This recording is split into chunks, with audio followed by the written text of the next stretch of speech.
A mendoni që është pak ndasia shqiptar-Macedon drejton në aspektin e sponsorimit, pasi atje janë gjithë shqiptarë dhe kontribojnë, se mund të ketë atë shumë sponsor në futsal, në basketbol, në handball, në futbol?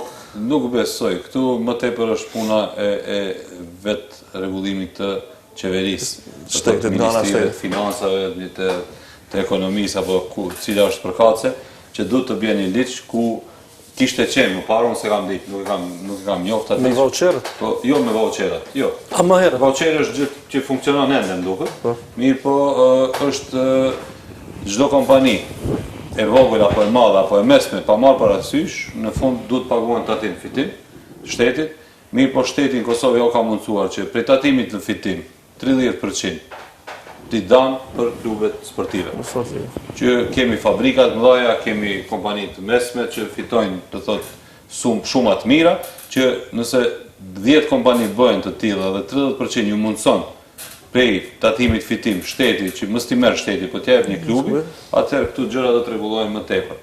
Normal me një sistem të mirë, ku do të kontrollohet gjitha, do të thotë si shkojnë, normal, që të ikim korrupsionive dhe gjërave të tilla, po besoj që nëse bin asnjë një vendimi, atëherë pa marrë parasysh është Maqedon apo shqiptar, klubet do të zhvillojnë më tepër dhe edhe federatat apo reprezentacionet do shkojnë para sigurisht.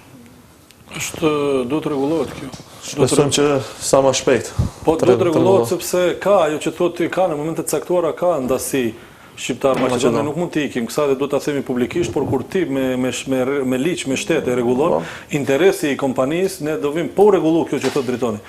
Ti do vish në Maqedoni të shohësh klube jo vetëm futboll, handball, do shohësh si ato klubet e Finlandës me një sponsor kryesor këtu, me një më të vogël këtu, sepse gjithë do kenë dëshirë. Kush fiton aty? Fitojmë ne që fëmijët i orientojmë në sport dhe i heqim nga rrugët e devijuara. Pastaj pjesa e misioneve sportive dhe të thënat e të vërtetës, ne kemi gjëra që fshihen në vendin tonë dhe ne nuk i themi dot. Për momentin ka skandale, ka gjëra që nuk i themi, s'dua ta nxjerr unë, s'dua ta nxjerr ai. Ti ke Ministria e Sportit ka bërë futbollin, sportin më të popularizuar dhe më të shtrenjtë, e ka bërë sport numër 4 në kategorizim. Ne nuk kemi një mision ku do të themi që është gabim, sepse nëse një klubi të futbollit i duhen 3 milionë euro të paktën dhe nuk futet dot në grupe, me 3 milionë euro komentar Gjorgji Petrov është bërë kampion evropian, do të thonë të ardhurat nuk e kemi vendosur ne, se do të thonë pse futbolli, çmimet nuk e kemi vendosur ne. Është trend botëror.